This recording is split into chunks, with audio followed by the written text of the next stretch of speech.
لله الذي ألف بين قلوبنا فأصبحنا بنعمته إخوانا والصلاة والسلام على رسول الله الذي باتباع سنته الشريفة أصبحنا للمتقين إماما فصلوات الله عليه وسلامه التام وعلى آله وصحبه وذرياته وأمته إلى يوم الميعاد الذي هو أمامه وبعد.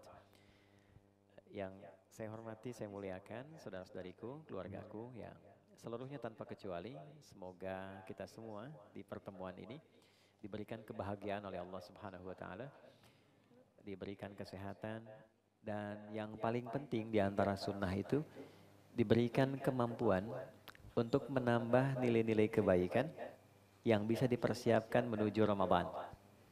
Karena itulah kemudian beberapa ulama mengajarkan doa spesifik ketika kita berada di Sya'ban dan di puncak Sya'ban. Doanya simpel tapi dalam. Allahumma barik lana fi Sya'ban wa balighna Ramadan. Ya Allah, mohon limpahkan keberkahan kepada kami yang dengan berkah itu kami merasa nyaman sampai ke Ramadan. Nah, apa korelasi berkah itu dengan persiapan menuju Ramadan? Berkah itu singkatnya begini, ziyadatul khair, bertambahnya dan konsistensinya satu nilai-nilai kebaikan. Jadi kalau orang terbiasa menambah value kebaikan dalam dirinya dan konsisten menjaga itu dalam etapa kehidupannya, itu dimaksudkan orang yang diberkati, orang yang diberkahi. Kapan harta itu berkah? Ketika harta itu bisa mendorong kita untuk menggunakannya pada jalan-jalan yang baik. Dan kapan usia itu berkah? Jika usia itu bisa kita isi dengan mengerjakan segala aktivitas yang baik. Jadi berkah itu melekat pada semua bagian kehidupan kita. Kapan handphone itu berkah? Jika handphone itu digunakan pada segala aspek yang baik. Kapan status Instagram itu berkah? Ketika mengupdate hal-hal yang baik. Jadi berkah itu bisa ada di Facebook, bisa ada di YouTube, bisa ada di Instagram. Ya, tidak hanya melekat kepada aspek-aspek materialistik seperti harta yang berkah dan turunannya. Baik. Sebelum masuk Ramadan, kenapa adaptasi kebaikan ini menjadi penting? Karena banyak keistimewaan yang dibentangkan oleh Allah 24 jam dari pagi sampai malam, yang hasilnya tidak menunggu 1 bulan pun, baru semalam pun kita bisa mendapatkan itu bisa merubah keadaan manusia menjadi lebih baik dari sebelumnya. Itu keistimewaan pertama Ramadan. Jadi keberhasilan orang mendapatkan Ramadan, itu standar yang paling pokoknya dari Allah itu adalah terjadinya perubahan pada kebaikan. Karena itu sifat ujungnya takwa. Ya, disebutkan sebanyak 240 kali dalam Al-Quran, dibagi 3 segmen. Segmen pertama terkait dengan ibadah, segmen kedua terkait dengan pengendalian nafsu, segmen ketiga tentang bab rumah tangga. Nah, dalam aspek ibadah ini, puasa masuk ke dalam frame takwa di dalamnya. Diturunkan ayat ini di bulan Sya'ban, bukan Ramadan. Jadi perintah puasa itu ayatnya turunnya justru di bulan Sya'ban, bukan bulan Ramadan. Kalau pengen didetilkan, turunnya hari Senin, di bulan ke-8 Sya'ban, di tahun kedua Hijrah.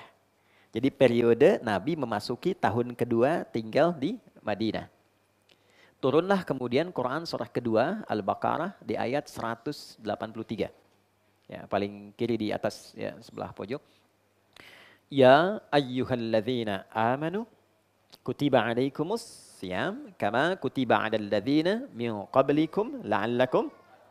Lihat ujungnya, la'allakum tattaqun. Itu tujuan paling pokok dari pendidikan Ramadan.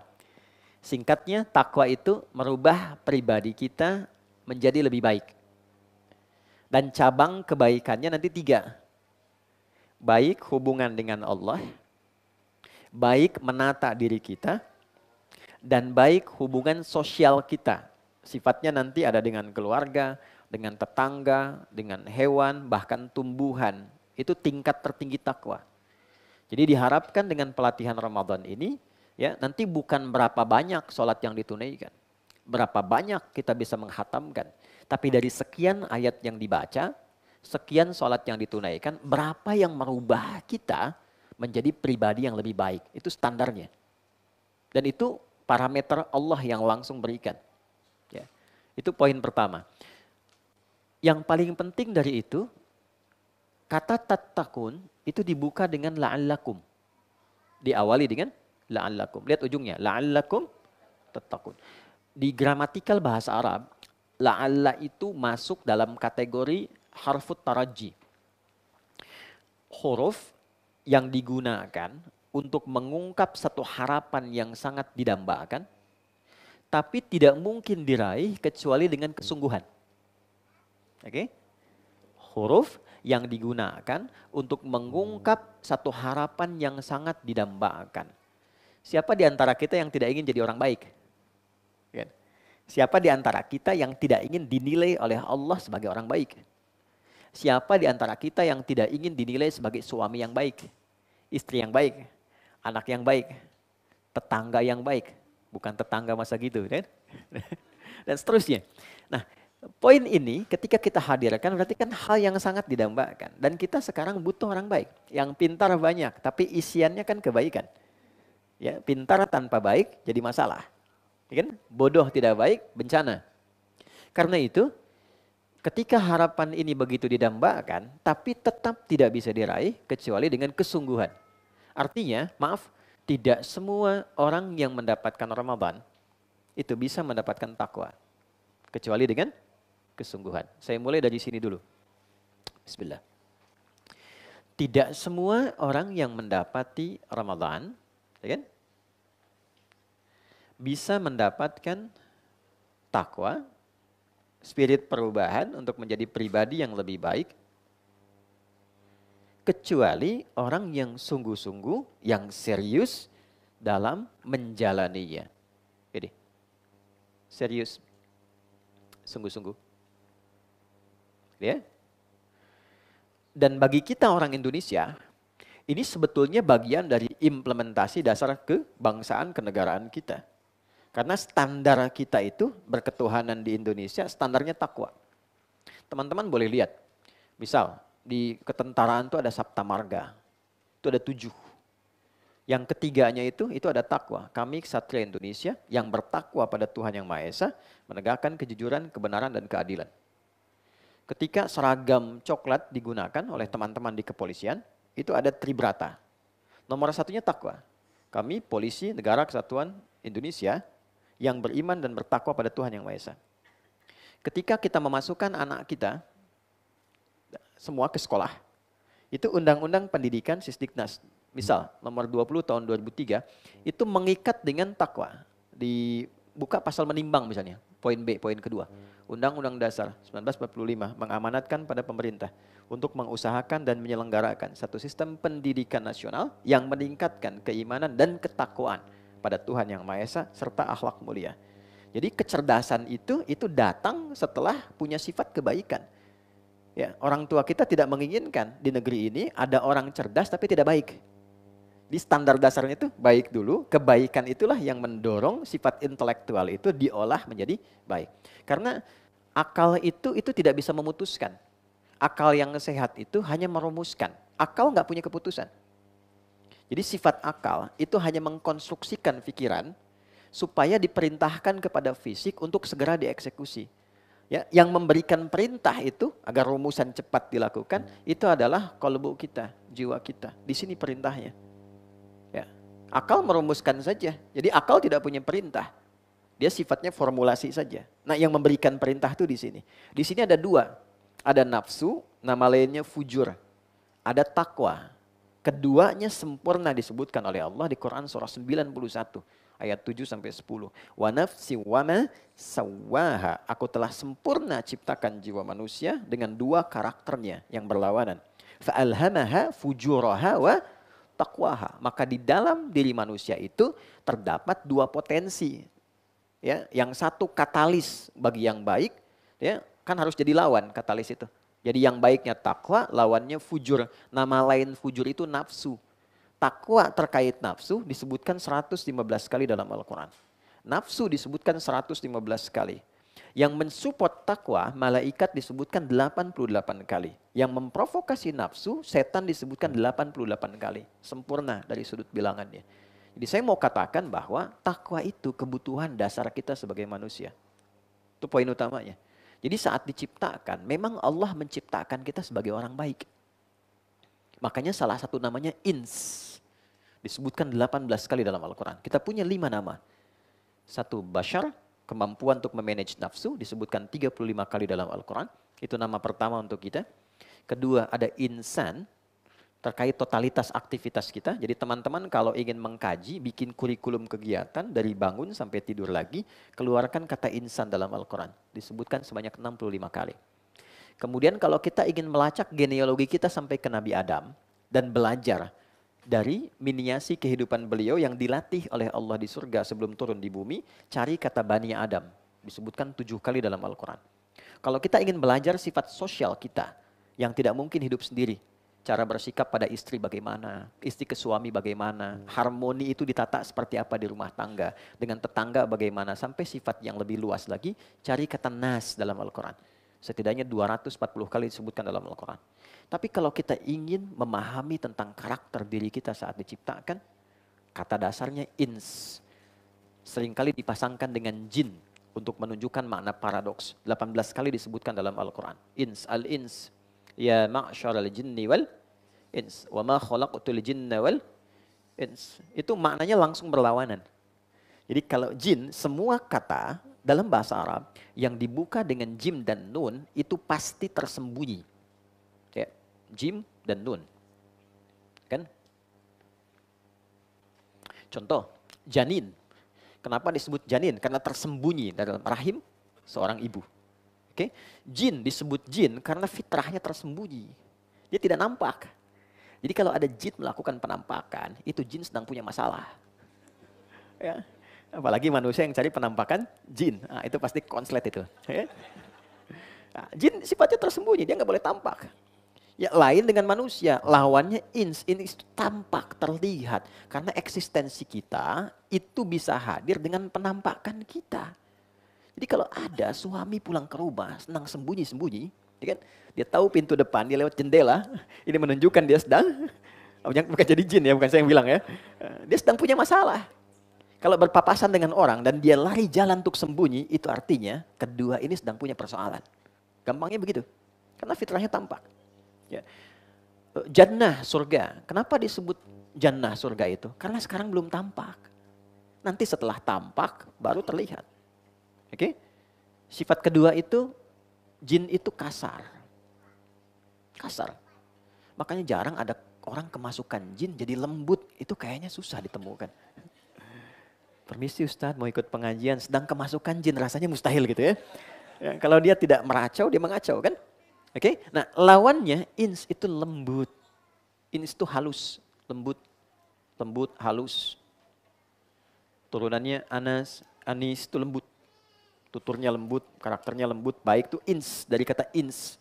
Jadi kita itu saat dicipta itu pribadinya lembut. Pernah nggak ada bayi baru lahir sudah mencela ibunya? Nggak ada kan? Kenapa mama melahirkan saya? Nggak ada.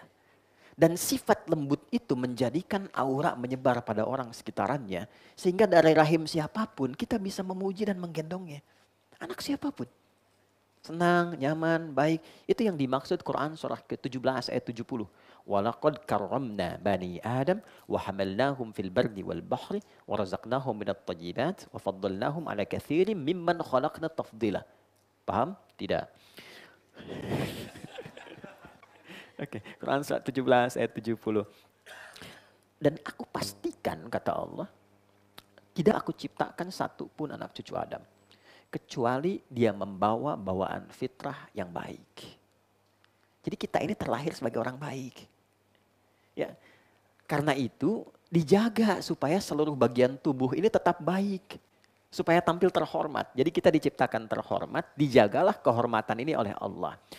Hormat itu yang menjaganya, hukum menjaga supaya terhormat disebut haram. Dari kata hurmah diserap ke dalam bahasa Indonesia menjadi hormat. Itu dari bahasa Arab. Hurmah, penjagaannya disebut haram. Haram itu diturunkan sebagai hukum, bukan ingin membatasi kita asalnya, tapi ingin menjaga kita supaya tetap dalam kehormatannya. Kenapa lisan tidak boleh mencela? Karena saat mencela akan runtuh kehormatannya. Nggak percaya silahkan Mas Primus pulang sini, celah orang tuh. Ya, kehormatan kita runtuh karena itu dijaga oleh Allah, jaga supaya terhormat. Pandangan dijaga, ya, kaki dijaga supaya apa? Dibuat hukum haram, haram mencela, haram menyakiti, haram bikin hoax. Karena bukan hanya menyakiti orang, saat dilakukan menjadi turun kehormatannya. Ya, bahkan nanti ada, maaf sekali, ada kesalahan, dosa-dosa yang itu saat dikerjakan, kehormatan itu berdampak pada bagian keluarganya. Contoh, paling gampang korupsi misalnya.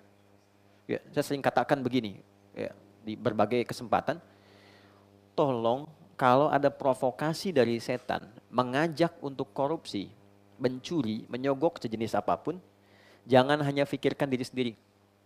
Pikirkan anak yang sedang sekolah. Pikirkan istri yang sedang di rumah. Karena ketika seorang ayah berbuat, itu nanti dampaknya bisa ditanggung anak. Bapak yang korupsi, anak yang dibully.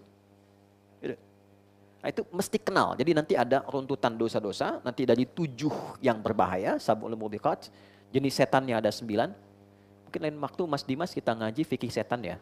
Belum pernah ada kan? Ya kan, malaikat kan tahu kan, tapi setan nggak pernah tahu. Pintu surga tahu, pintu neraka nggak pernah tahu. Tapi kalau kita selalu tahu jalan yang lurus, yang baik, kita tidak pernah tahu kapan di mana ada lubang-lubang yang membuat terpeleset. Nah, kembali ke sini, ins itu ada kelembutan, kehalusan. Yang menjaga itu sampai kita tumbuh itu takwa tadi. Nah, itulah nuklea kehidupan kita itu, nukleusnya di situ, di sifat takwa. Ini yang mempertahankan karakter fitrah kita sampai kita pulang. Karena itulah dipaksa kita untuk selalu menjaga sifat takwa. Jaga, itu potensi dirimu yang terbaik. Kamu jadi baik, aku sudah ciptakan engkau sebagai pribadi yang baik. Tugasmu menjaga itu sampai kamu pulang baik. Tutup hidupmu, menutup sampai akhir disebut khatimah. Ditutup yang baik disebut husnul khatimah. Karena itulah kita lahir dalam keadaan baik, thayyibah, ditutup dengan husnul khatimah. Dan Allah berikan pancaran cahaya yang menjaga semua bagian tubuh kita agar tetap sesuai dengan fitrahnya saat diciptakan. Dalam keadaan yang baik, itu dengan sifat takwa. Ini poinnya. Itulah sebabnya, kenapa dalam latihan kehidupan seringkali kita temukan turunan dari pancaran takwa ini. Gimana mengimplementasikan takwa? Kan pertanyaan sederhananya begini, ya Allah, Engkau ciptakan aku sebagai pribadi yang baik. Engkau berikan kepadaku cahaya untuk menjaga diri ini supaya tetap baik. Namanya takwa. Diminta aku memancarkan cahaya takwa itu ke semua bagian tubuhku. Gimana caranya? Gitu kan? Oke? Baik. Kalau ini tidak dilakukan, maka fitrah manusia cenderung akan tertekan oleh kondisi nafsunya. Itu yang menyebabkan yang tadinya tidak punya bakat mencela bisa mencela. Yang tidak punya bakat menghina bisa menghina. Yang tidak punya bakat merendahkan bisa merendahkan. Karena itu untuk mengikis itu semua, takwanya mesti kita naikkan. Itulah sebabnya semua menu-menu takwa, karena itu ada bagian pada roh kita, di jiwa kita, maka semua hidangan roh itu sumbernya Allah langsung yang berikan. Quran surah ke-17 di ayat ke-85. Yas'alunaka 'anir ruh, qulir ruhu min amri rabbi. Wa ma utitum minal ilmi illa qalila. Mereka banyak bertanya kepadamu Muhammad, bahkan melakukan riset, penelitian tentang hakikat roh. Ada beberapa riset di luar itu yang ingin menguji. Bahkan ada yang sekarat ditutup ya pakai peti kaca itu untuk dideteksi bagaimana rohnya keluar. Tetap tidak bisa didapatkan informasi spesifiknya. Karena statement yang Allah tegaskan di awal, ini urusanku. Ini prerogatifku. Artinya semua yang terkait dengan kebutuhan roh, itu semua bersumber dari siapa? Allah. Ingat sebelum kita melangkah lebih jauh, saya kuatkan dulu pondasi berpikirnya. Kita disebut manusia ketika memiliki 3 unsur. Tolong dicek ya, kira-kira siang ini 3 ini masih ada nggak? Kalau 1 tidak ada, kita kehilangan kemanusiaan kita. Mas Bilar cek nanti ya, masih ada nggak nih? 1 di antara 3 nih. 1 ada fisiknya. Dia awas. Oke? Kemana ya? Bahasa Arabnya jism fisik tuh.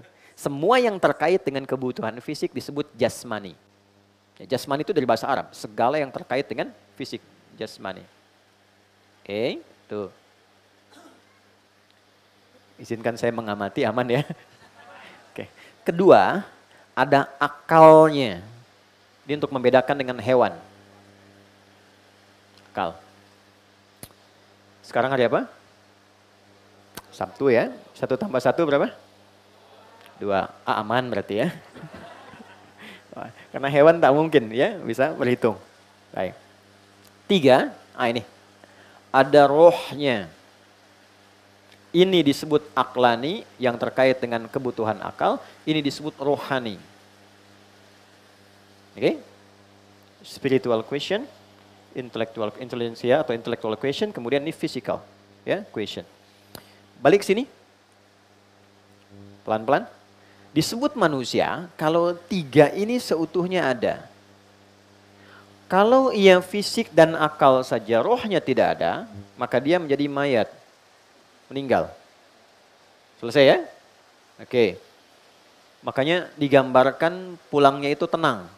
Tenang itu bahasa Arabnya sukun. Sukun, tenang. Makanya dulu ada orang Jepang yang bikin Dragon Ball yang kemarin satunya meninggal itu ya. Ya.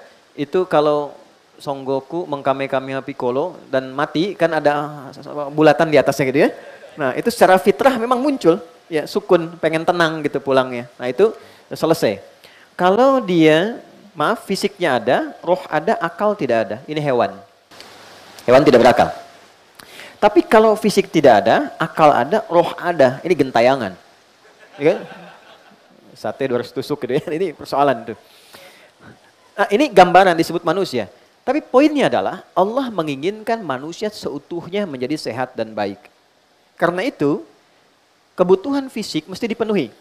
Maka turunlah ayat-ayat pemenuhan kebutuhan fisik. Contoh, Quran surah kedua Al-Baqarah di ayat 168.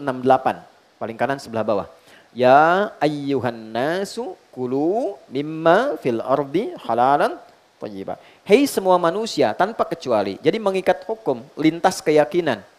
Walaupun imannya kuat, tetap menjaga fisik itu mesti dilakukan. Kata Allah, hei semua manusia, kalian silahkan berikhtiar, bekerja untuk bisa makan.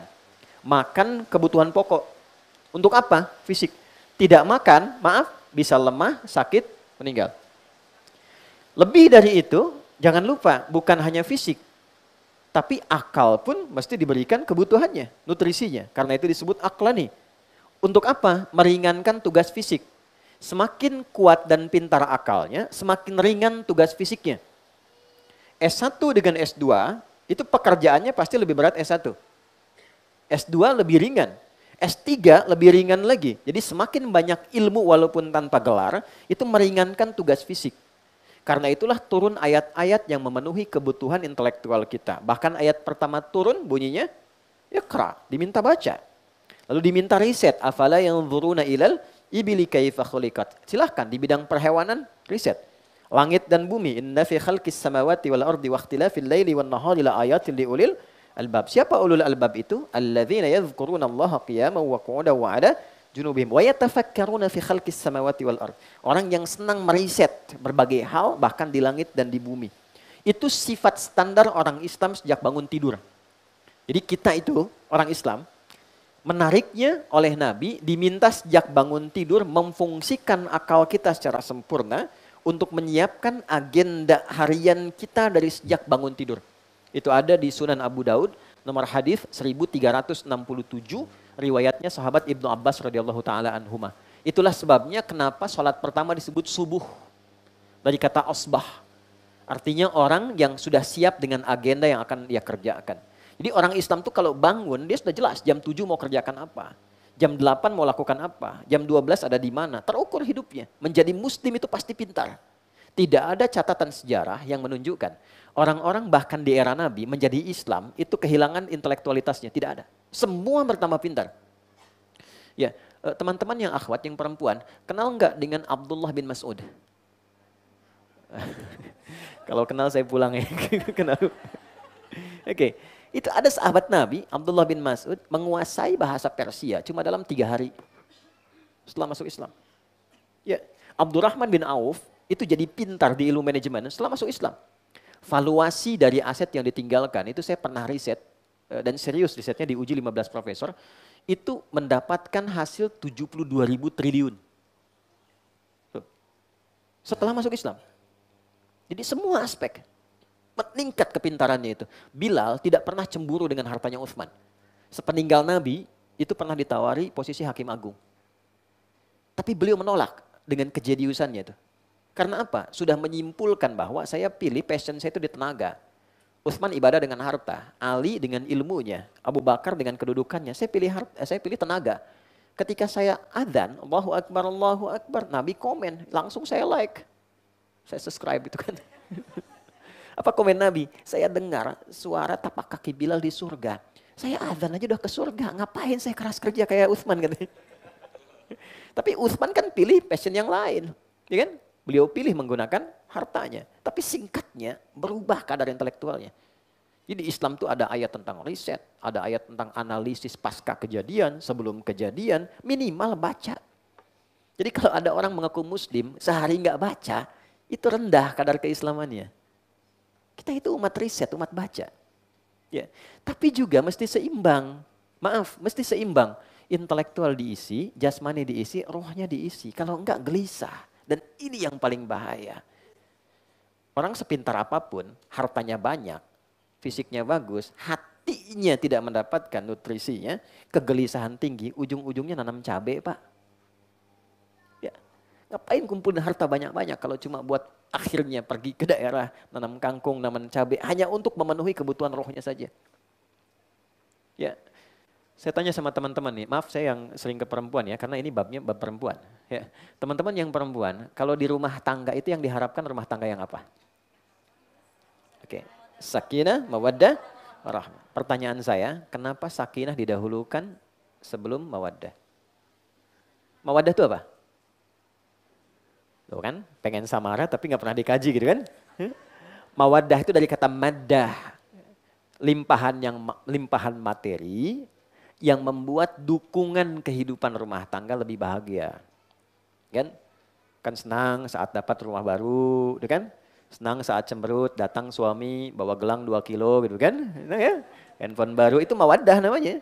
Nggak apa-apa, itu cinta itu berhias materi itu standar, biasa. Ya. Tapi maksud saya, kenapa sakinah didahulukan? Sakinah kan tenang kan? Karena harta yang tidak diiringi oleh ketenangan, itu membuat rumah tangga menjadi hampa. Contoh ya, pilih ya. Kaya tapi gelisah atau miskin tapi tenang. Tidak ada pilihan ketiga, udah. Itu aja, saya paham saya. Kaya tapi gelisah atau miskin tapi tenang, pilih. Kan? Kalau terjebak dilema di antara dua cinta, pilih yang ketiga. Gitu ya. Kaya tapi tenang. Nah, itu poinnya. Nah, untuk menjaga itu Allah tahu sebelum kita bertanya. Allah tahu sebelum kita berkeluh kesah. Karena itu ini sudah menjadi standar penciptaan. Menjaga kita supaya ada di frame tadi itu. Kemudian diberikanlah, diinstal dalam diri kita apa yang disebut dengan takwa. Takwa itu menunya ini. Roh. Karena itu diinstalnya di jiwa. Ketika roh masuk ke dalam fisik berubah jadi nafas. Diserap ke dalam bahasa Indonesia bernafas. Itu asalnya dari bahasa Arab. Kenapa bisa bernafas? Karena roh sudah ada ke dalam fisik. Di usia 4 bulan kandungan. Oke, temukan di Quran surah ke-7 ayat 172, dikonfirmasi di hadis Muslim, dikutip oleh Imam An-Nawawi, hadis keempat di Al-Arba'in An-Nawawiyah. Ya. Oke, secara cepatnya. Jadi setiap diminta tingkatkan takwa, dan kita dievaluasi para ikhwan, lelaki, ayah, siapapun posisi kita, apapun itu, setiap Jumat kan kita Jumatan kan? Masih ingat gak? Kan ada 5 pilar khutbah itu. 5 rukun khutbah. Di antara yang 5 ini, selalu khatib harus berpesan tentang takwa kepada jamaah. Kalau enggak, gugur khutbahnya. Bayang gak? Ada 5 pilar, rukun khutbah itu 5. Satu di antara 5 itu adalah tausiah takwa. Mengingatkan jamaah untuk mengecek, muhasabah, evaluasi, standar takwanya setiap pekan sampai Jumat itu keadaannya bagaimana. Ya. Maka ketika khatib mengatakan, ya ayyuhalladzina amanu taqullaha haqqa tuqatih. Wahai jamaah semua yang merasa beriman, coba cek diri kita. Takwa kita sudah sampai mana? Bahasa kitanya begitu. Anda posisinya apa? Sebagai anak, apa wujud takwanya kepada ibu dan ayahnya? Anda sebagai suami, wujud takwanya membimbing istri, menyayanginya bagaimana? Sebagai ayah, wujud takwa menyayangi anak seperti apa? Sebagai tetangga, itu dalam sekali. Cuma satu kalimat. Makanya ada ulama yang cuma menyampaikan pesan takwa, tutup khutbah. Karena jamaahnya sudah ngerti, baru disebutkan, hei orang-orang yang akan dihisab. Sampai di mana engkau menjaga takwamu sampai Jumat ini? Ketika engkau pulang hari ini, bagaimana pertanggungjawabanmu di hadapan Allah? Nangis, selesai. Barakallahu li walakum. Sudah. Gitu. Jadi ketika disebutkan kata takwa, itu sebetulnya standar evaluatif. Setiap pekan untuk kita. Yang merubah kita jadi orang baik. Itulah pada akhirnya membuat kita berdoa supaya pancarannya ada untuk istri, ada untuk keluarga, ada untuk ibu yang sudah wafat, yang masih hadir, pribadi sempurna. Nah, latihannya apa? Supaya mendukung kita lebih baik, maka dibuatlah oleh Allah menu-menu takwa yang secara singkat namanya disebut dengan ibadah.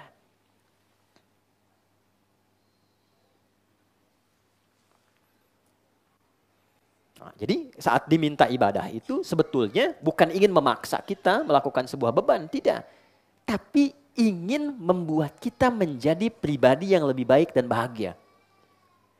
Jadi Allah tuh punya sifat Rahman, kasih yang dalam. Saking kasihnya kita dipaksa bahagia. Aku nggak mau ada hambaku diciptakan baik, jadi tidak baik. Aku tidak ingin ada hambaku kehilangan kebahagiaannya.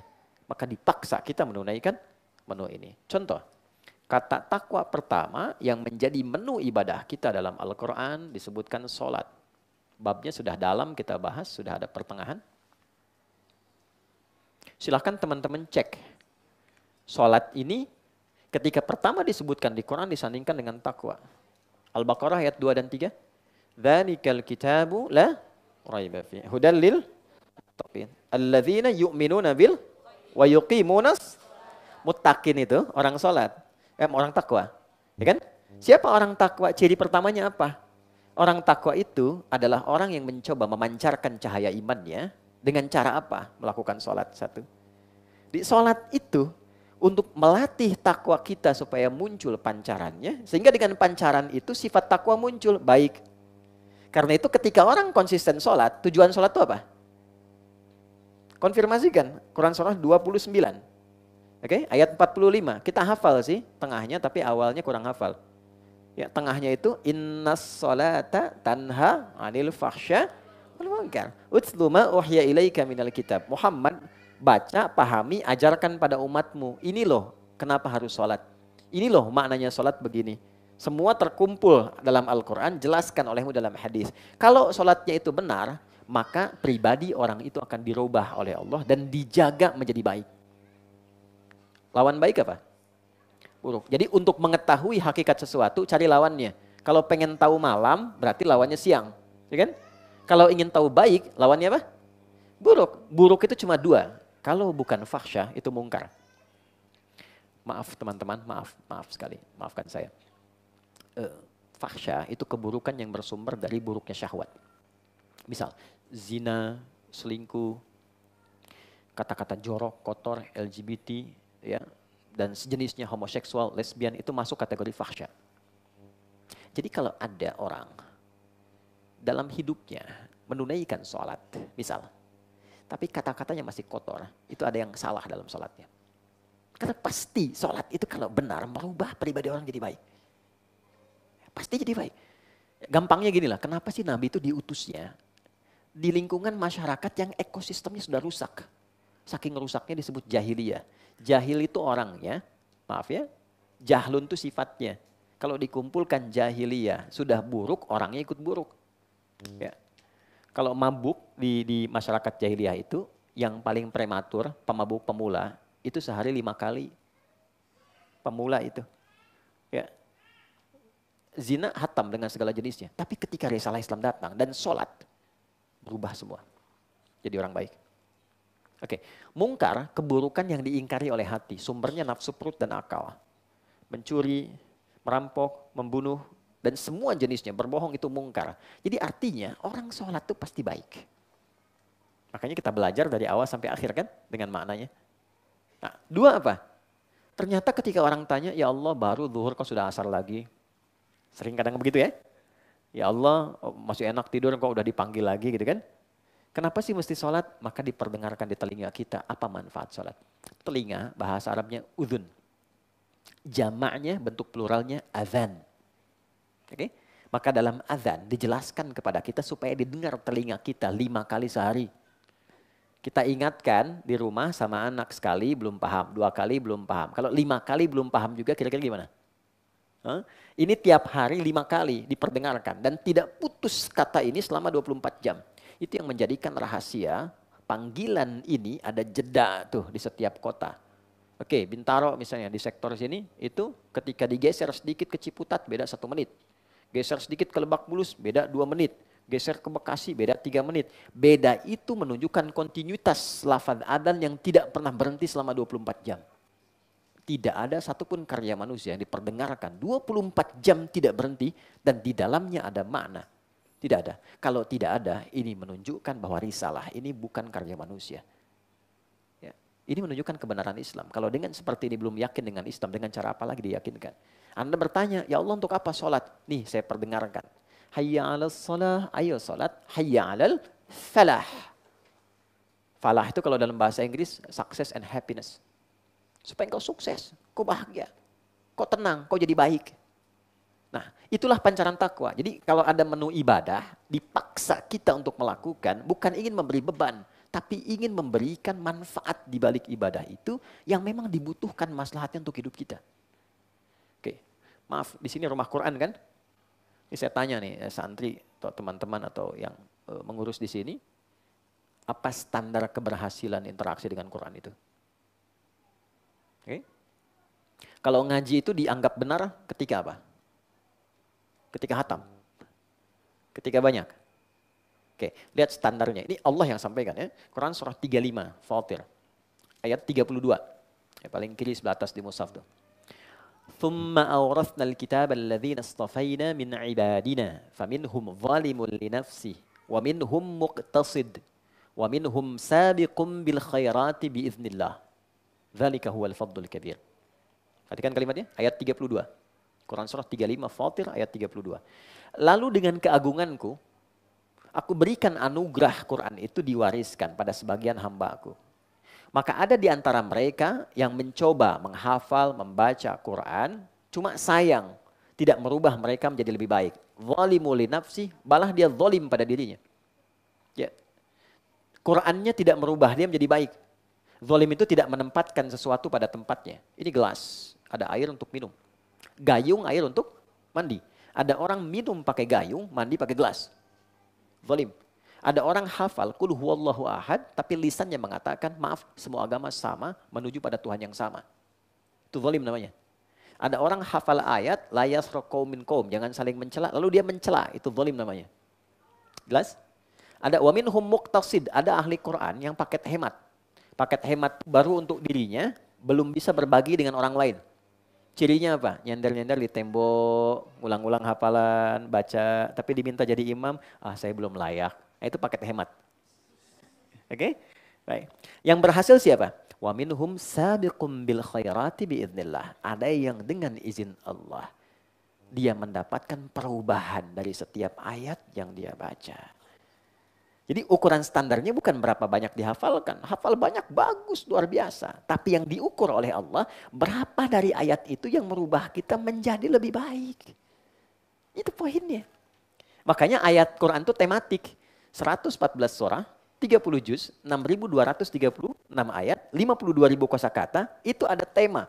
Imam Al-Bukhari mengeluarkan 97 tema dari 114 surah. Makanya kitabnya disebut Al-Jami'. Kita kenalnya Sahih Al-Bukhari. Padahal nama lengkapnya Al-Jami' As-Sahih Al-Musnad Al-Mukhtasar min umuri Rasulillahi sallallahu alaihi wasallam wa sunanihi wa ayyamihi. Itu nama kitabnya. Coba ulangi. Ini. Oke. Karena panjang kita singkat Sahih Al-Bukhari.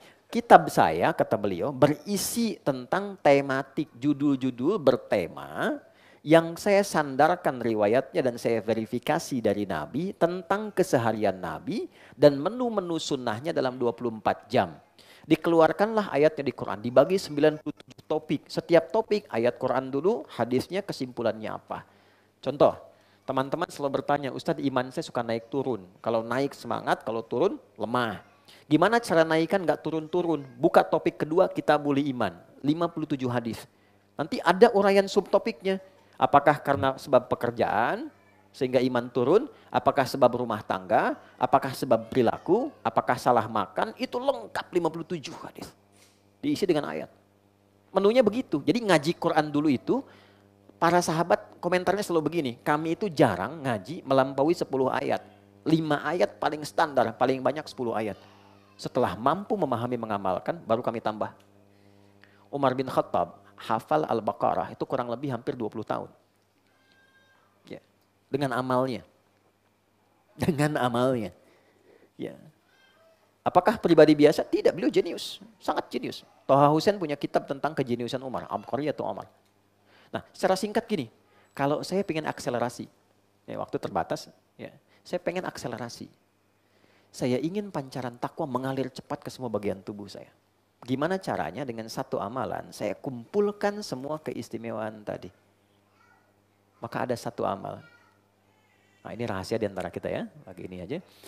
Ada satu amalan yang saat dikerjakan, semua amal lain ikut dan mempercepat pancaran cahaya takwa kita. Itulah puasa. Itulah apa? Puasa. Ya. Karena saat puasa dikerjakan, semua amal yang tadi disebutkan semua akan ikut. Gak percaya? Orang kalau tidak puasa, jangankan sunnah, fardu terlambat rasanya biasa. Orang kalau sedang puasa, jangankan fardu, ketinggalan sunnah dia gelisah. Oke? Saat tidak puasa, gak baca Quran biasa. Saat sedang puasa, gak baca Quran, rasanya ada yang kurang. Tidak puasa, ada orang minta di depan mata, belum tentu diberi. Saat puasa, yang tidak kelihatan mulai dihitung. Di sini du'afanya berapa ya? Yatimnya berapa ya? Itu hebatnya puasa. Dan saat yang bersamaan, puasa itu bisa menekan fungsi-fungsi nafsu. Jadi taat meningkat, maksiat ditekan. Ya, maaf, orang bohong, itu libur dulu bohongnya kalau puasa. Koruptor itu libur kalau puasa tuh. Ya, minimal takut batal puasanya. Ya. Ya, ada kisah tetangga, itu pemarah luar biasa. Suaminya pemarah, marah aja gitu. Lihat orang, marah. Jalan sama istrinya, sedang puasa.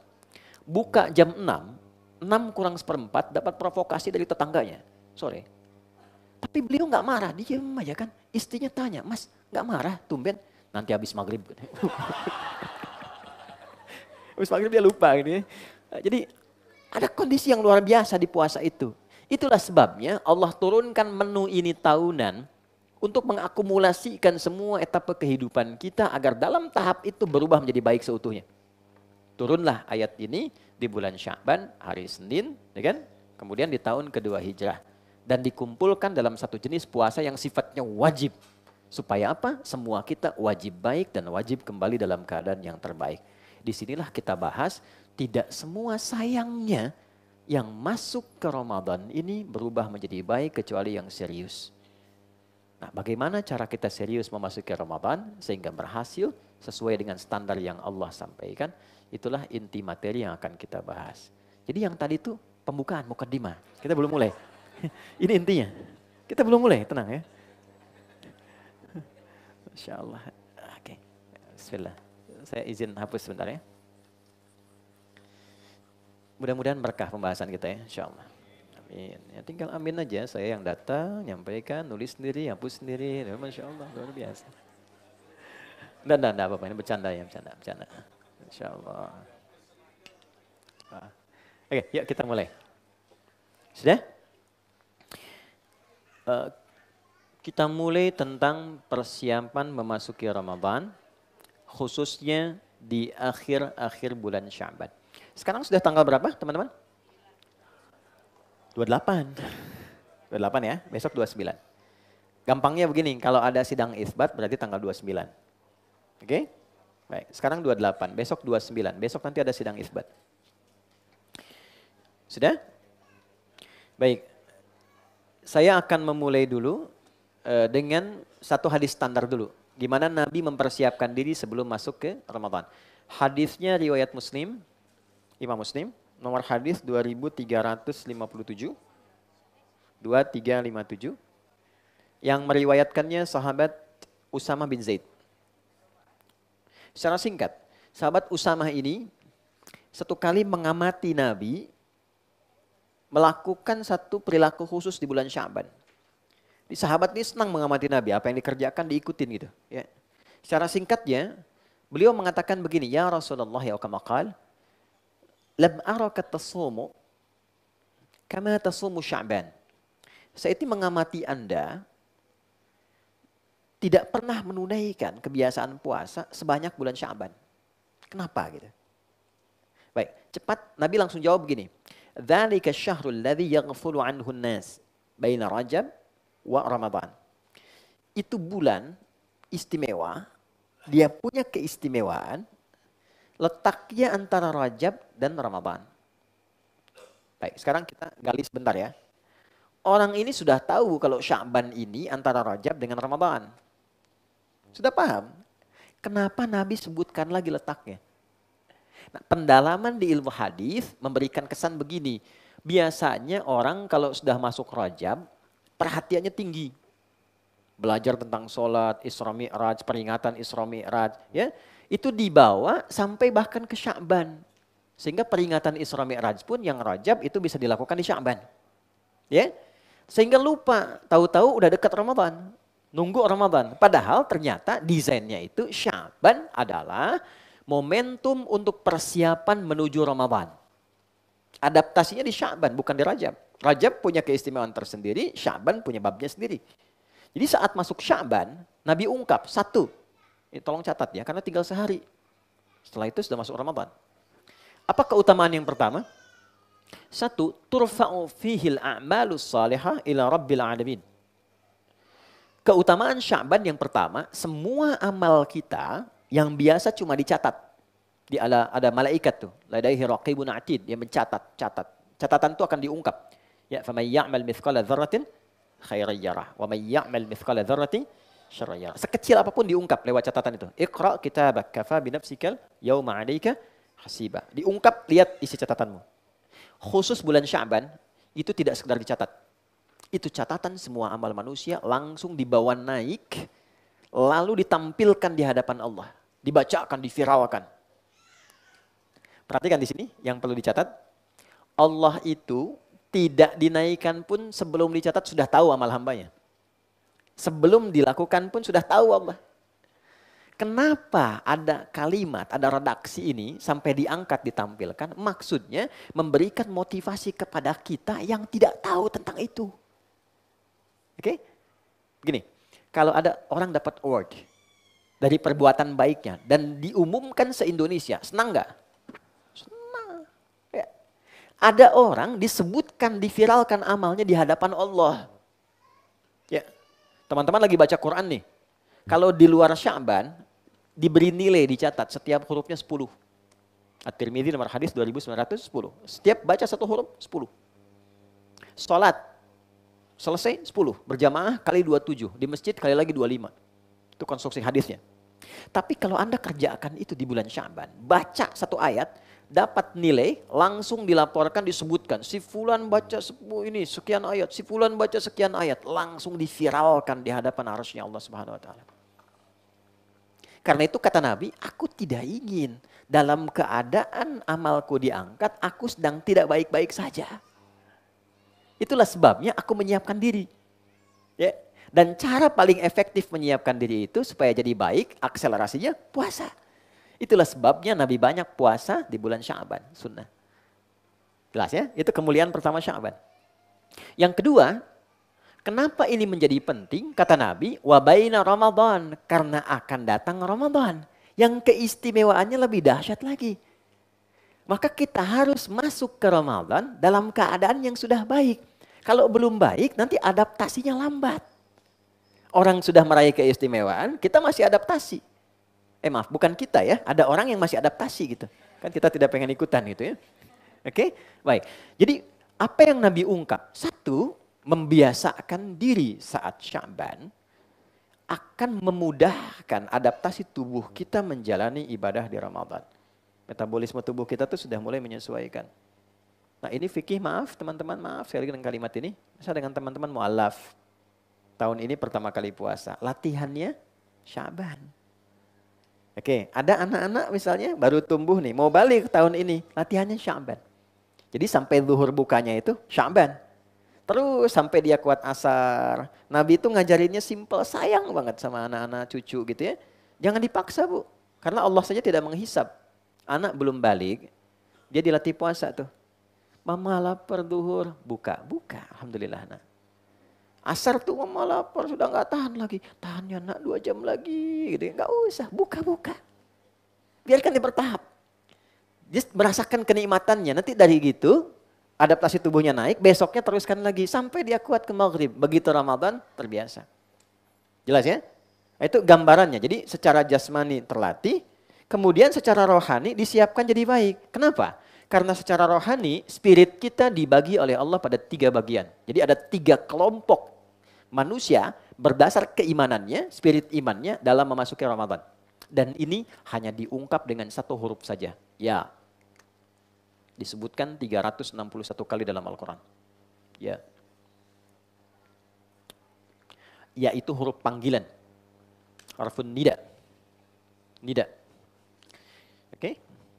Huruf panggilan itu ada 14 dalam bahasa Arab. Ayo teman-teman santri nih ya, kalau nanti belajar gramatikal, nah, Ustaz, cari kitab Nahwu itu, Syarah Alfiyah bin Malik, Syarah Ibnu Aqil, yang tahqiq editorialnya Muhyiddin Ad-Darwishi. Cari jilid pertama, nanti ada footnote di situ saat masuk pembahasan panggilan, nida. Ada 14, bisa A, bisa Ya, Ayah, dan seterusnya. Tapi di Quran yang digunakan cuma 1, Ya 361 kali. Kenapa? Karena secara fungsional, huruf Ya ini bisa mencakup semua fungsi. Dia memanggil yang dekat, menengah atau jauh. Maaf, harfun nida, linida'il qarib wal mutawassit wal ba'id. Huruf yang digunakan memanggil objek baik yang dekat, menengah ataupun jauh. Teruskan, nanti saya balik untuk menegaskan. Ayyuha disebutkan 150 kali dalam Al-Quran. Oke, ayyunya munada untuk menguatkan sebuah hukum, haknya tanbih mengingatkan orang yang dipanggil menunaikan hukum itu. Alladzina disebutkan 1080 kali dalam Al-Quran. Oke, kata sambung konjungsi menunjuk pada objek tanpa batas. Semua tanpa kecuali, laki-laki, perempuan, besar, kecil, apapun statusnya, kaya, cukup, punya kedudukan atau tidak, terpanggil dengan itu. Dan disatukan dengan iman. Jadi kalau kita buka ayat puasa ini, yang turun tadi di bulan Sya'ban, ya baik, di hari Senin tadi, tahun 2 Hijrah, ya ayyuhalladzina amanu, kurang lebih tafsirnya begini, hei semua pemilik iman, yang aku mengetahui bahwa kadar imanmu itu berbeda-beda. Ada yang tipis sehingga jauh jaraknya dariku. Ada yang menengah sehingga standar saja denganku. Ada yang kuat sehingga begitu dekat denganku. Aku ingatkan ya, aku tegaskan, aku akan berikan anugerah satu ibadah yang dengan itu yang jauh akan dekat, yang menengah semakin mendekat, dan yang dekat semakin lekat denganku. Jadi orang-orang yang mengatakan beriman saat akan masuk Ramadan oleh Allah dibagi 3 golongan. Ada yang imannya masih tipis, cirinya jauh dari Allah. Cara ngukur iman gini, standarnya ada di Quran surah 8 ayat kedua. Jadi kalau siang ini kita pengen ngukur, tadi kan ukuran manusia sudah ya. Sekarang kita ngukur imannya ada di level mana. Ya, keripik ada levelnya, iman ada levelnya. Ya, ini ada iman, oke? Apa ukurannya? Quran surah 8 Al-Anfal ayat 2. Di situ pakai innama, adatul hasri, huruf pembatas. Innamal mu'minuna. Sungguh orang beriman itu ciri standarnya sebagai berikut kata Allah. Idza dzukirallahu, kalau disebutkan nama Allah, didengar oleh telinganya, wajilat qulubuhum. Maka ada konfirmasi getaran dalam hatinya. Oke? Itu getarannya beda tuh. Diperdengarkan nama Allah, tadi didengar oleh telinga, telinga itu uzun, jamaahnya adzan. Maka setiap hari 5 kali diperdengarkan nama Allah untuk mengonfirmasi getaran iman kita, ada enggak? Oke? Allahu Akbar, Allahu Akbar. Nah itu pasti kalau iman ada getaran di hati, ada konfirmasi. Ya Allah sudah azan, pernah begitu? Ya. Nah kalau nggak punya itu nggak akan ada. Getarannya beda dengan getaran kasih sayang, cinta. Getaran di jalan ada pelanggaran, melihat polisi gitu kan, ada getaran juga kan. Lain. Ini getaran iman tuh beda, unik dia, unik. Allahu Akbar, Allahu Akbar. Ada. Nah pendalamannya di Quran surah ke-4 ayat 103. Di ujungnya tuh, inna salata kanat 'alal mu'minina kitaban mawquta.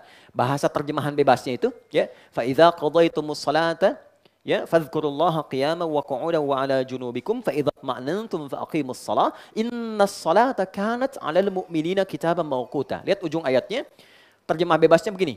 Orang beriman itu pasti sadar waktu sholat. Oke? Telah ditetapkan oleh Allah kewajiban waktunya. Nah orang beriman itu tahu waktu sholat. Tapi menyikapi sifat tahunya ada 3. Allahu Akbar, Allahu Akbar. Subuh jam berapa teman-teman? 4.42, 4.48, 4.45. Terjadi perbedaan pendapat tentang waktu sholat subuh. Ini menunjukkan Anda dari daerah yang berbeda-beda. Ya, alhamdulillah bisa kumpul di sini ya. Semoga Allah berkahi. Oke, kita ambil 4.45. Allahu Akbar, jam 4.45. Begitu dipanggil, kita langsung atau Anda langsung sadar, ya Allah sudah adzan, saya siap-siap. Begitu dipanggil, saat dipanggil siap-siap. Itu imannya standar.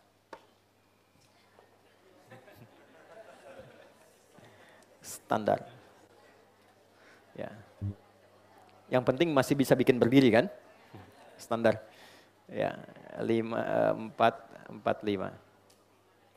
Allahu Akbar, bangun, wudhu, siap-siap sholat. Iman stand.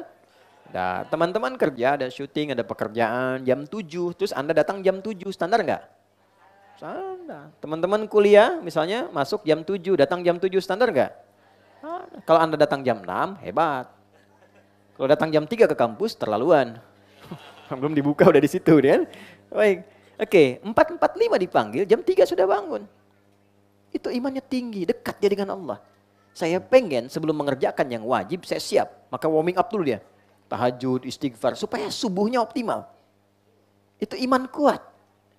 Ya, tapi ada juga generasi atau kondisi yang menunjukkan realitas sebaliknya. 4.45 dipanggil, 5.44 dia baru sadar gitu. Ya, gitu. Ini tipis. Nah ini sebelum masuk Ramadan, kondisi ini akan ditemukan. Nanti ketika iman disandingkan dengan puasa, kutiba alaikumus. Nah, menyikapi puasa itu, standar iman itu berlaku. Bagi orang yang imannya kuat, dari jauh hari sudah berharap, ya Allah kapan tibanya, tanggal berapa puasanya. Bahkan ada orang yang baru tuntas Ramadan tahun lalu, sudah berharap Ramadan lagi.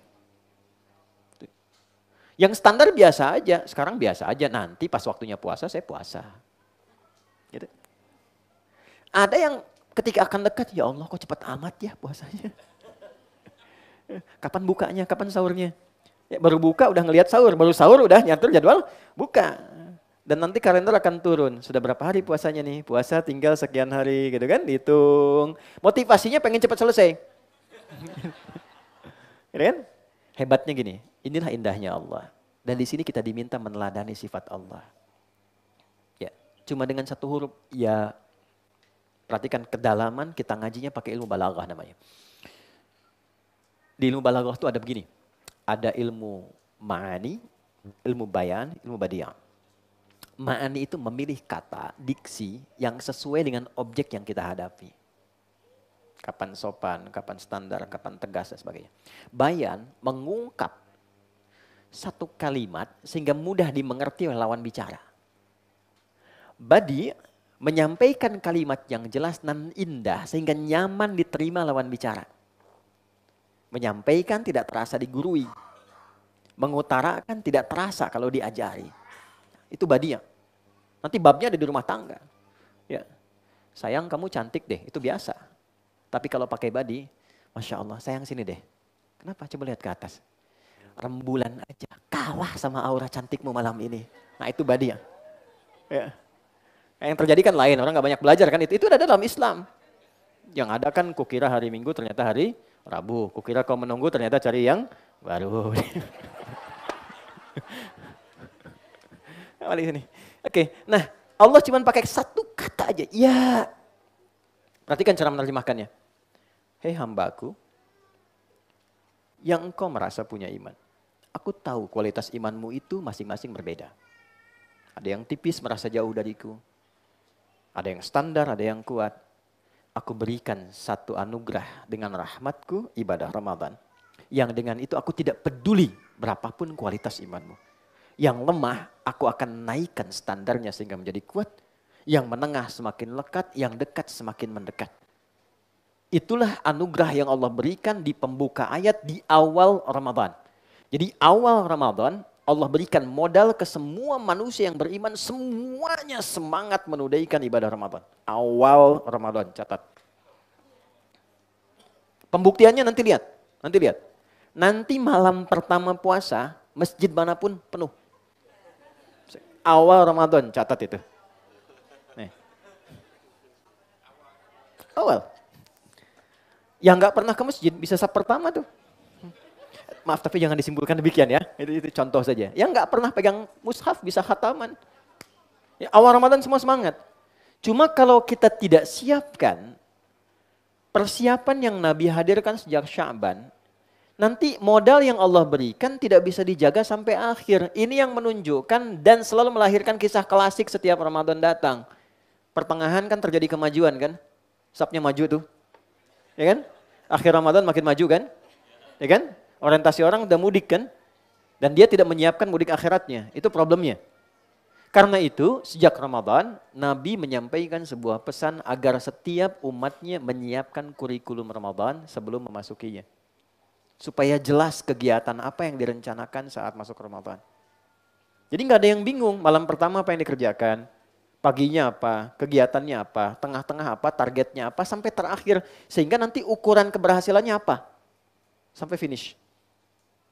Baik, nah secara singkat ada 5 program, 5 kurikulum, 5 agenda yang di-highlight oleh Nabi untuk disiapkan sejak Sya'ban. Dan kita ada 1 hari untuk merumuskan itu semua, lalu mencapai target saat Ramadan tiba di tahun ini. Ya, mudah-mudahan dimudahkan insya Allah ya. Nah, tidak cukup dengan amin, saya sebutkan dulu, kita bahas dulu ya. Oke, kita masih ada waktu kurang lebih hampir 12 atau 15 menit ke depan. 1, meningkatkan sholat. Pelan-pelan ya, meningkatkan sholat. 2, meningkatkan interaksi dengan Al-Quran. Interaksi dengan Al-Quran.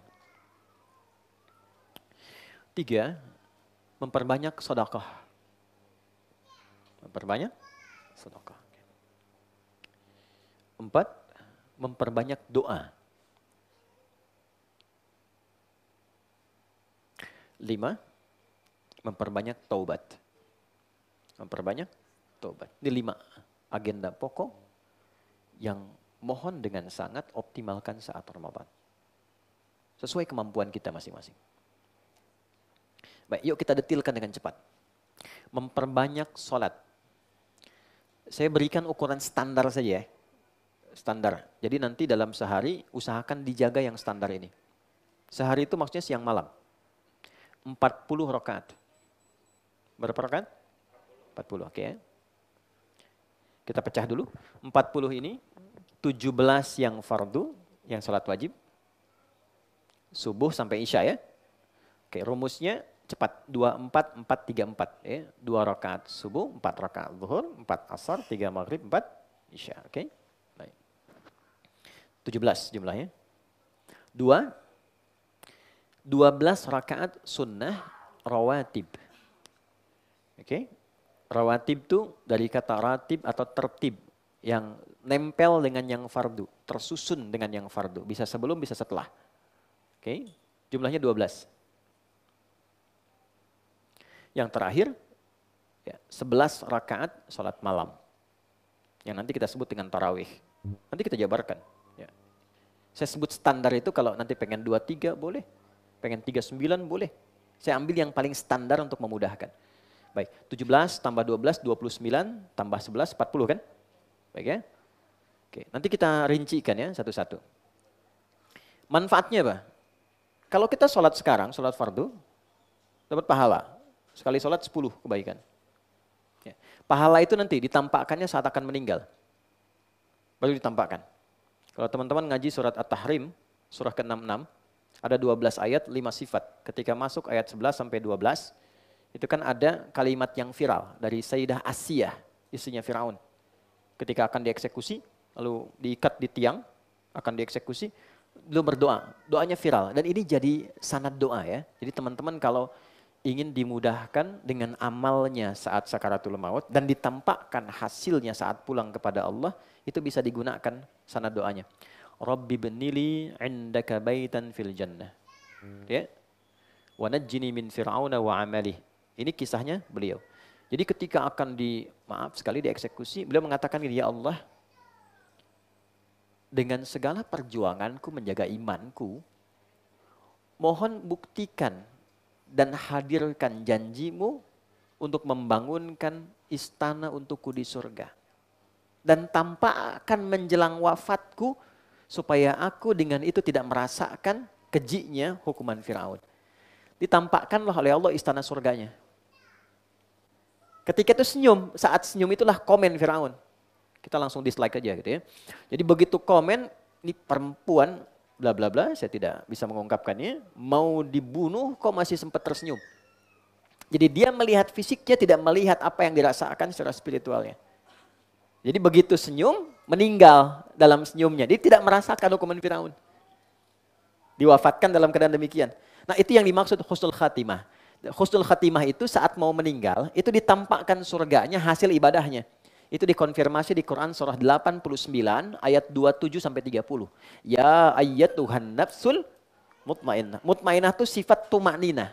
Tumakninah itu dalam ibadah. Ruku tumakninah, sujud tumakninah. Tumakninah membentuk sifat mutmainnah, jiwa yang tenang.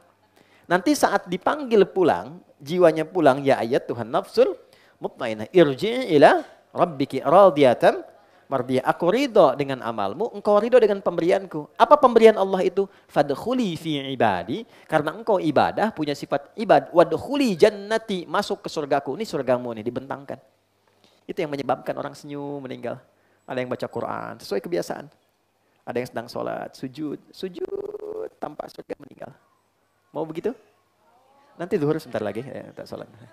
Tapi kalau belum ajal, belum tentu. Ya. Ada yang sedang mengajar, senyum. Ada yang sedang belajar, senyum. Ditampakkan. Itu sifatnya gitu. Ya, sifat bagiannya. Nah, saya balik ke aspek tadi. Sholat itu yang standar kita menunaikan setiap wajib. Dapat pahala kebaikan, nanti ditampakkan saat akan pulang. Kalau di hari biasa 10 itu begini. Jangan 1, 2, 3, bukan begitu ngitungnya. 1 ke 2, 500 tahun. 2 ke 3, 500 tahun. 3 ke 4, 500 tahun. Kalau teman-teman tunaikan berjamaah, kali 27 lagi. Kalau ditunaikan di masjid, kali 25. Itu gambaran pahalanya. Jadi sayang kalau nggak ke masjid. Minimal jamaah. Oke? Kalau Ramadan, kali 10 lagi. Kali 10 lagi. Jadi jangan terlambat. Ya, yang 17 itu, sholat fardu. Sholat sunnah, yang tadi 12, itu menyempurnakan yang fardu. Jadi kalau ada yang kadang subuh, rakaat pertama fokus, rakaat kedua sudah mulai ingat kreditan, ingat jemuran, kan, macam-macam. Itu yang menutupi itu sholat sunnah tadi, yang 12 rakaat. Tutup semua. Khusus untuk Ramadan, ditambahkan kemuliaannya, di luar Ramadan, kalau konsisten dijaga sampai meninggal 12 rakaat itu, Allah langsung perintahkan malaikat bangunkan istana di tepian surga untuknya. Hadisnya sahih di At-Tirmidzi. Man shalla itsnatai asyrata rak'atan arba'an qabla adh-dhuhri rak'ataini ya ba'daha rak'ataini ba'dal maghrib rak'ataini ba'dal isya rak'ataini qabla subhi bunya lahu bihinna baitun fil jannah. Aku akan jamin dari kalimat Nabi, orang yang konsisten menunaikan 12 rakaat yang mengiringi salat fardu siang atau malam sampai meninggal dunianya, hadiahnya dari Allah dibangunkan satu istana di tepian surga. Itu di luar Ramadan. Ramadan kali 10 kali lipat lagi. Khusus untuk salat malam, tarawih, qiyamul lail. Inilah keutamaan yang paling banyak. Untuk itu izin saya detilkan di sini. Memanfaatkan waktu yang kurang lebih kita ada 5 menit sampai ke zuhur. Teman-teman, salat malam itu.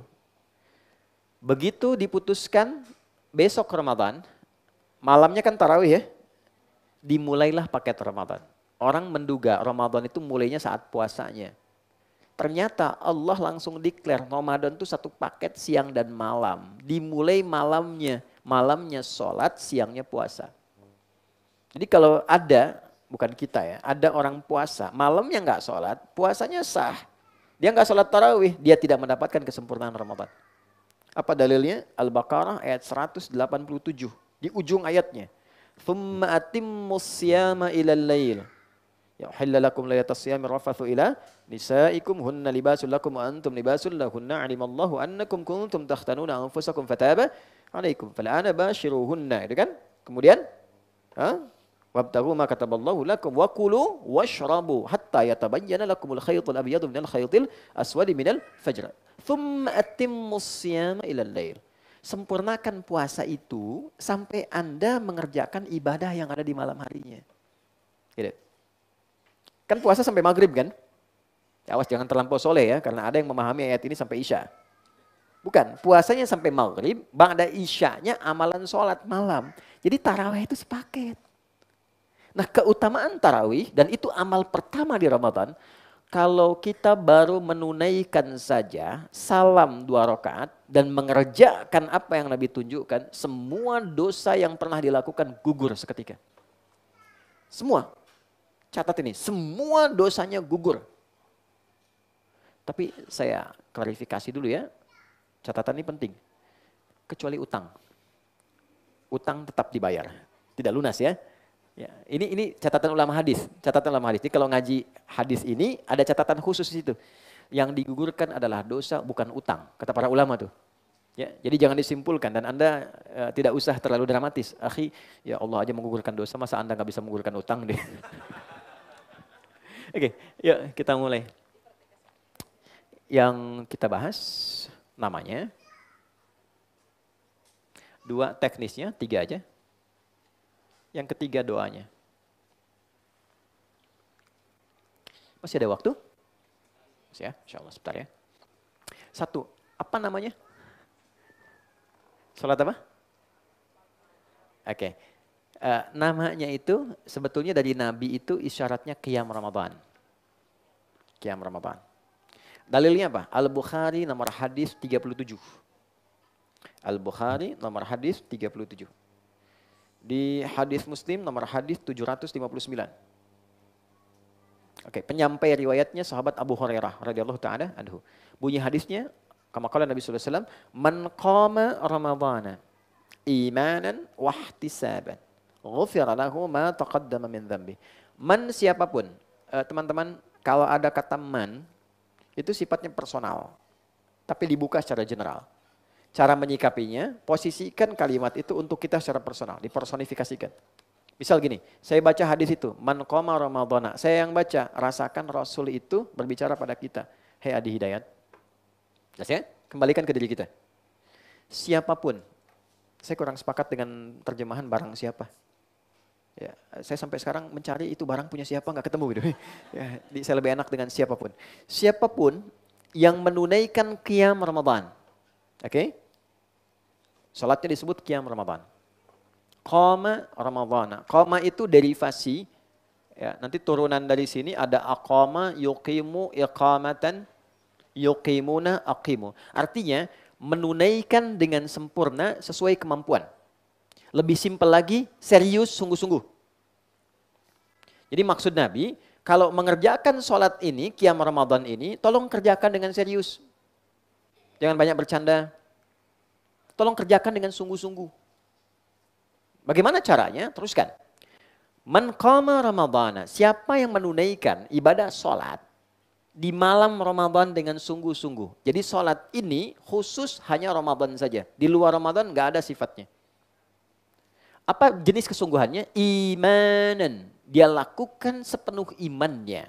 Ikhlas. Niatnya hanya lillah. Karena Allah. Ya. Penting ini kita elaborasi sedikit. Kenapa ada kata imanan, keikhlasan? Karena nanti motif orang menunaikan sholat ini bisa jadi 3 bagian. Hadis Nabi di Al-Bukhari nomor hadis yang pertama. Innamal a'malu bin niyat wa innama likulli imri'in ma nawa. Faman kanat hijratuhu ilallahi wa rasulihi fa hijratuhu ilallahi wa rasulih. Motif pertama lillah, ikhlas. Oke? Motif kedua lidunya yusibuha, karena motif duniawi. Ya, ada orang datang gitu kan ke situ sambil ketemuan yuk, sambil jualan. Oke? Update status.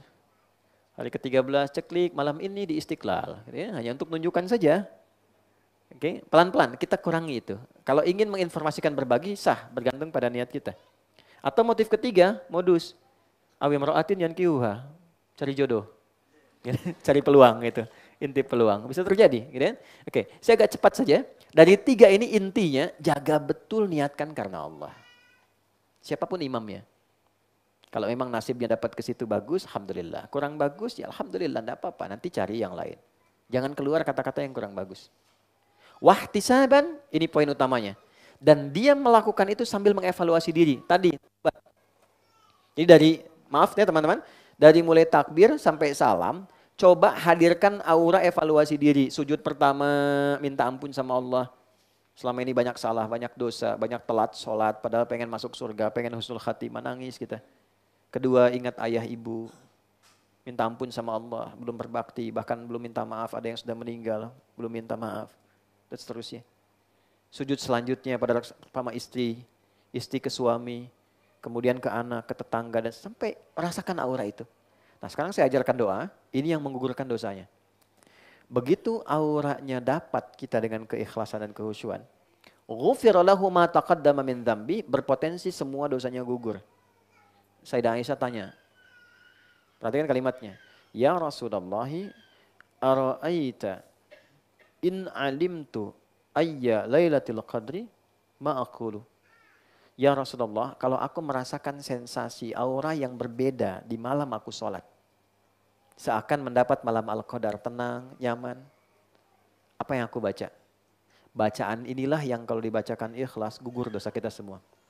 Saya bacakan, Anda boleh ikuti. Allahumma innaka afuwun tuhibbul afwa fa'fu anni. Ada riwayat kedua. Allahumma innaka afuwun karim tuhibbul afwa fa'fu anni. Oke. Kurang lebih begini, ya Allah. Engkau yang paling sayang kepadaku.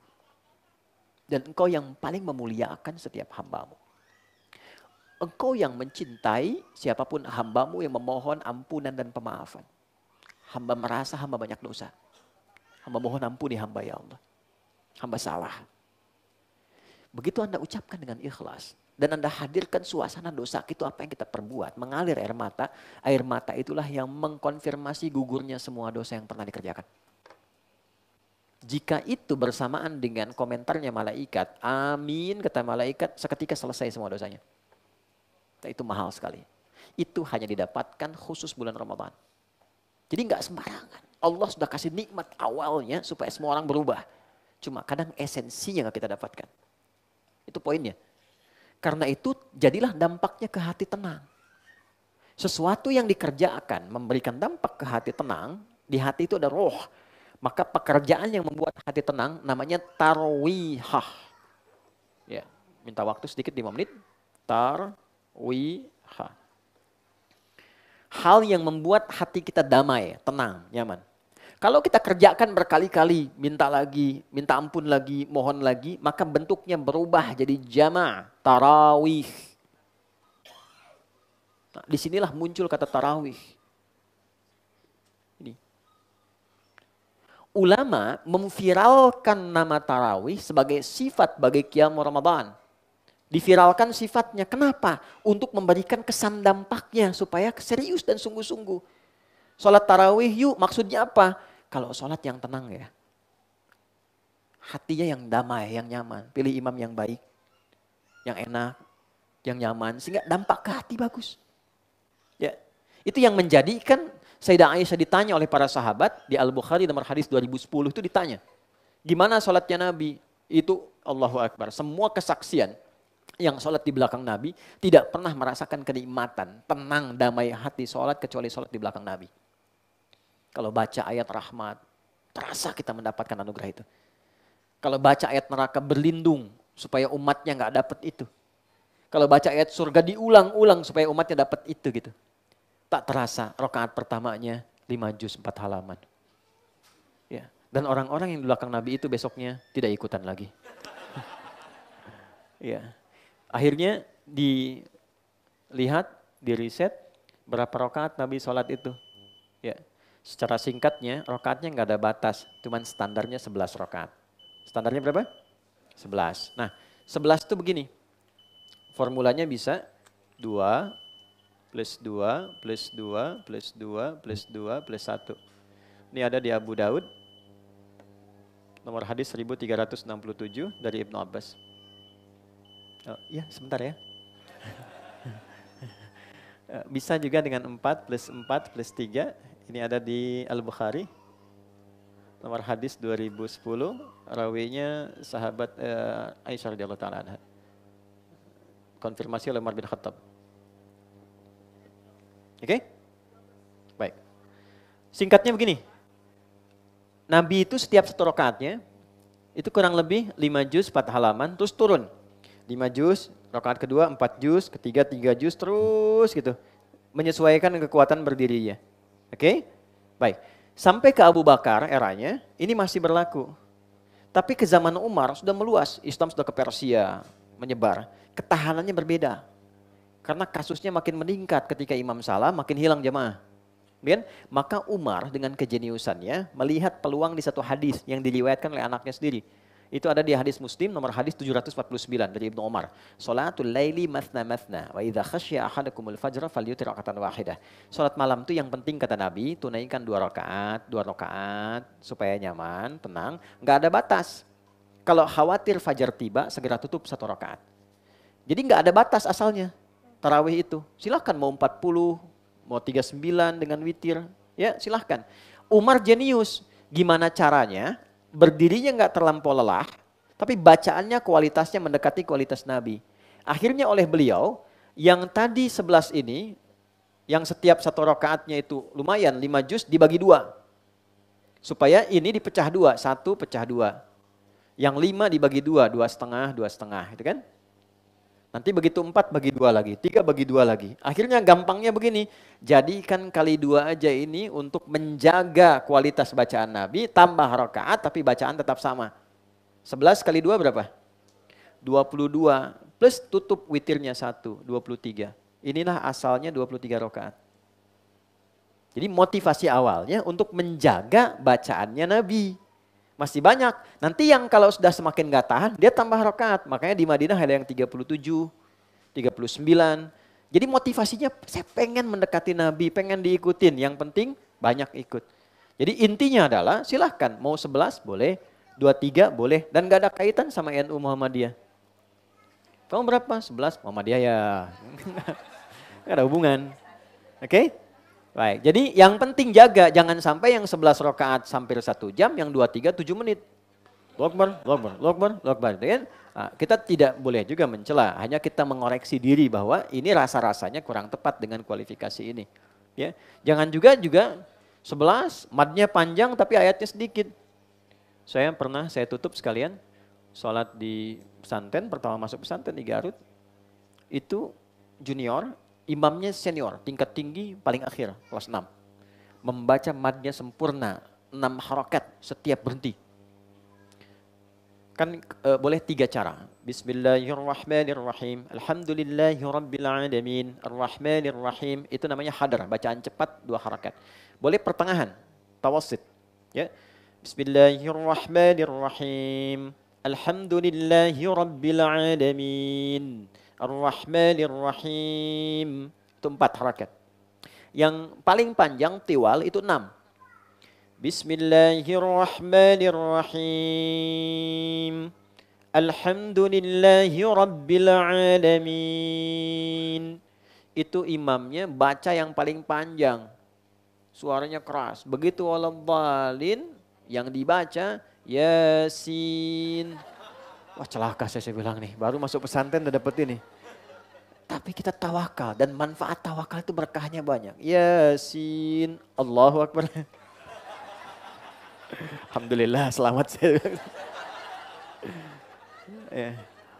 Oke, jadi itulah kurikulum yang kita siapkan. Sayang waktunya mungkin sudah selesai teman-teman. Jadi nanti silahkan dengan Quran dirinci satu-satu. Ya, bisa baca saja, memperbanyak. Nanti ada formulasinya. Bisa mengkaji, memahami. Bisa juga menghafal. Kalau bisa bagi 3, 10 hari pertama saya usahakan hatam 30 juz. Jadi sehari 3 juz tinggal dibagi aja. 10 hari kedua kan tiap hari baca Al-Fatihah. Coba ambil satu buku, tafsir, lihat, kaji. Pahalanya banyak. Banyak sekali. 10 hari ketiga mungkin menghafal juz amma, ikutnya itikaf sedikit-sedikit ya, optimalkan. Sedekah cari yang cerdas. Ya, punya uang 50.000 belikan mushaf simpan di RQM. Ya, atau berikan mereka makanan supaya ngajinya keluar. Setiap yang dibaca kita dapat pahalanya. Oke? Kemudian doa iringi dengan yang baik-baik. Tolong dari sekarang dirinci, bikin listnya. Udah, yang spesifik aja butuhnya apa, minta yang dibutuhkan. Ya, masalah keluarga, masalah dengan orang tua, masalah dengan anak-anak, masalah dengan diri pribadi, satu-satu tulis. Nanti setiap hari minta, fokuskan satu, minta satu. Tapi dengan rasa mintanya. Ya. Nah, saya kira itu yang bisa kita bahas. Mudah-mudahan ada manfaat yang bisa kita dapatkan. Baik, insya Allah tahun ini tidak ada perbedaan untuk menunaikan puasa Ramadan di tahun ini. Ya, semuanya akan sama mengawali di tanggal 1 Ramadan. Ya. Nah, cuma nanti untuk menentukan 1 Ramadan ada 2 pendekatan dan dua-duanya sah. Yaitu menggunakan hisab dari ilmu astronomi dan juga ru'yat, penglihatan secara langsung.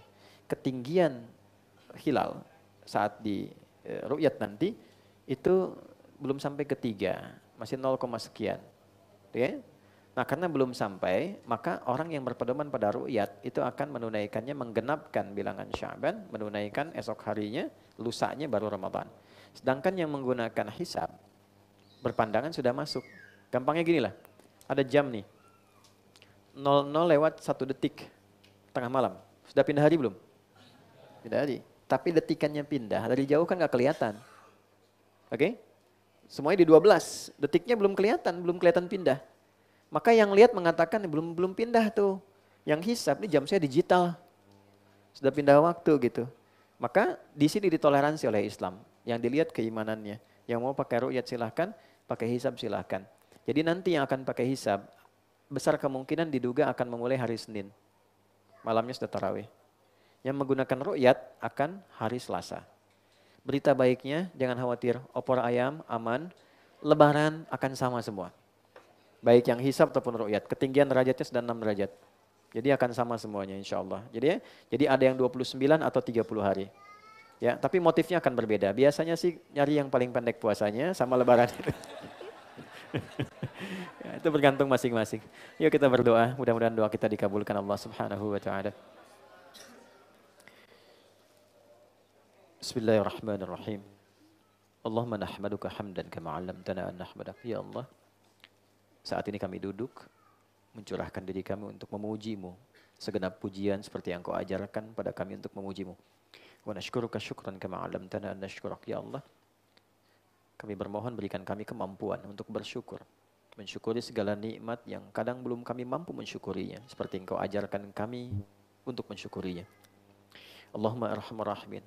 Nusalli wa nusallimu bihubbina wa ishtiqaqina ila nabiyyina Muhammad sallallahu alaihi wasallam. Ya Allah, kami merindukan perjumpaan dengan Rasulullah. Kami merindukan pertemuan yang indah dengan Rasulullah. Belum sanggup kami walau hanya menatapnya di alam mimpi. Maka kami memohon kepadamu berwasilah dengan salawat terbaik. Agar Engkau perkenankan kami mendapat syafaat dan minimal bisa menatap wajah Rasulullah di akhirat kelak. Allahumma ya Allah barik lana fi Sya'ban wa balighna Ramadan. Ya Allah mohon curahkan kemampuan pada kami di bulan ini untuk mengumpulkan segenap bekal kebaikan guna menyiapkan diri agar layak menjadi hamba-Mu yang beribadah di bulan Ramadan. La tada'lana fi maqamina hadha fi kulli maqamin dhanban illa ghafarta. Ya Allah, Engkau yang Maha tahu. Boleh jadi satu di antara hamba-Mu yang datang di pengajian ini datang membawa lumuran dosa. Maka mohon ya Allah, jangan biarkan ia pulang meninggalkan tempat ini kecuali Engkau telah gugurkan seluruh dosa-dosanya. Wala hamman illa farajtah. Ya Allah, Engkau yang Maha menelisik keadaan hati. Mungkin satu di antara kami datang ke tempat ini dengan kegelisahan. Maka mohon jangan biarkan ada satu pun yang meninggalkan tempat ini kecuali Engkau telah tenangkan keadaan jiwanya. Allahumma wala asiran illa yassartah. Ya Allah, Engkau yang Maha mengetahui sekian hamba-Mu yang datang di pengajian ini membawa kesulitan dalam hidupnya. Maka mohon ya Allah dengan keikhlasannya mengaji saat ini, hilangkan dan berikan solusi bagi seluruh masalah kehidupannya. wala dainan illa qadaitah. Bila pun ada di antara kami yang terlilit oleh masalah utang piutang, mohon limpahkan rizki kepadanya untuk mendapatkan ibadah lewat rizkinya. Allahumma arhamar rahimin, asli ahwalana ma yuqarribuna ilaika ya arhamar rahimin. Barik lana wa barik fi auladina wa fi ailatina wa fi walidina ya Allah, ahya wal amwat. Ya Allah, kami mohon, kami menengadah kepadamu untuk meminta satu hal dalam kebaikan. Mohon rubah diri kami menjadi pribadi yang lebih baik. Ampuni dan maafkan kami ya Allah. Jadikan kami merasa lebih dekat kepadamu dalam beribadah. Menikmati indahnya bersama ibadah kepadamu. Mohon berikan hidayah pada anak-anak kami, pada orang tua kami, kerabat terdekat kami, agar kami hidup di lingkungan yang baik dan menjadi pribadi yang baik dalam pandanganmu. Allahumma ya arhamar rahimin, ya khairan nasirin. Allahumma rizukna ni'matul salamah wal amni wal aman ya ikhwatina fi Filistin ya khairan nasirin. Ya Allah, Engkau memberikan anugerah kedamaian, ketentraman pada kami sehingga nyaman mengalami dan siap menjalani Ramadan dengan kebaikan. Maka mohon berikan ketabahan dan kedamaian bagi saudara-saudari kami di Palestina.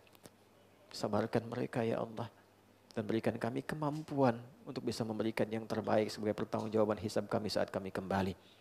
Allahumma ja'al ya Allah ahya'u mujahidina fi sabilik. Ya Allah, jadikan setiap yang hidup di antara mereka sebagai pejuang.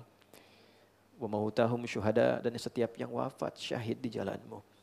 Warzuqna ni'matal quwwah was-sihah lis-salati fi Masjidil Aqsa qabla mamatina, dan berikan kami kesempatan ya Allah untuk bisa menunaikan salat di Masjidil Aqsa sebelum wafat kami. Rabbana ijma'na fi kulli khair, jam'ana hadza jam'an marhumah wa tafarraqana min ba'di tafarruqan ma'sumah. Ya Allah, jadikan ikatan pertemanan kekeluargaan kami ikatan yang baik. Pertemuan kami pertemuan dengan kasih sayang, dan bila pun berpisah, jadikan perpisahan kami menjadi perpisahan yang terbaik untuk saling mencintai karenamu ya arhamar rahimin. Rabbana atina fid dunya hasanah fil akhirati hasanah wa qina adzabannar. Ya Allah, belum pantas dengan dosa kami memohon kebaikan di dunia ini, tapi kami meyakini luasnya rahmat-Mu yang menutup segala dosa kami.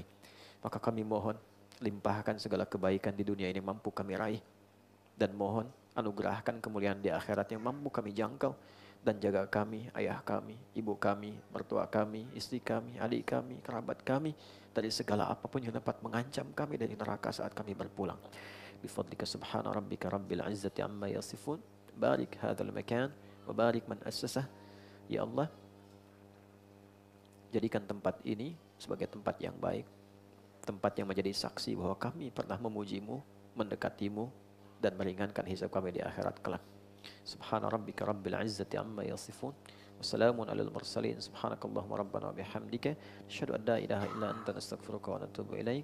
Alhamdulillahi rabbil alamin.